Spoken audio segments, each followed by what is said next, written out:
يحصل ايه لو حصلت الكارثة اللي كلنا بنخاف منها واللي 3/4 المشاكل بتحصل بسببها واحنا مش فاهمين؟ لو الست كانت جوه البير والراجل عاوز يدخل الكهف بتاعه، في الوقت ده الراجل هيتصارع وهيبذل قصارى جهده علشان يكون حر وينسحب ويبعد ويبقى لوحده خالص. اما الست فزي ما انتوا عارفين هتتصارع علشان تتسمع، علشان تحس ان هي مفهومة، ان في حد حاسس بيها، ان في حد بيطمنها وبيحبها من غير شروط. طب دلوقتي انت مش قادر تسمع ولا تدعم اللي قدامك، الحل ايه؟ هتعمل ايه؟ خليني اقولك ان انت في الحالة دي لو ضغطت على نفسك وحاولت تسمع هتزود الموضوع سوء، زي اللي جاي كحالها عماها.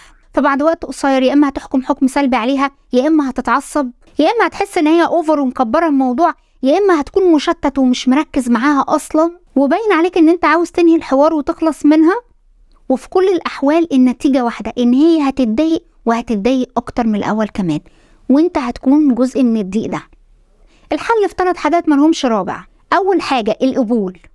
اقبل ان انت محتاج تبعد، وانك حاليا ما عندكش اي حاجه فعلا تقدر تقدمها ليها، وما تحاولش تسمعها وانت فعلا مش قادر.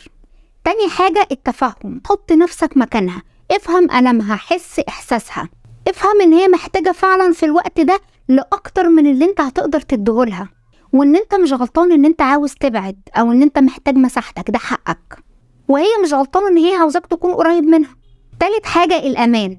اوعى تقلل من ضيقها ابدا، اديها الامان وطمنها ان انت راجع، بس كل اللي محتاجه دلوقتي ان انت تبعد وتبقى لوحدك شويه غصب عنك ولمصلحتها، لانها تستحق اكتر من اللي انت هتقدر تديهولها دلوقتي، وانك مش هتقدر تدي ما لم تمتلك.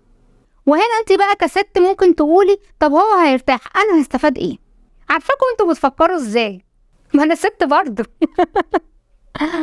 هتستفادي ان انت هتمنعي مشكله ممكن تحصل لو ضغطتي عليه، وانه لو انسحب شويه هيرجع لك احسن من الاول وهيسمعك افضل. وانت هنا على قد ما تقدر ما تطولش في الكهف، ما قل ودل. فخلاصه موضوع الكهف والبير ده لو صدفوا ان هما كانوا في وقت واحد، مهم قوي احنا الطرفين نفهم الصوره الكبيره، ما نبصش على نفسنا بس.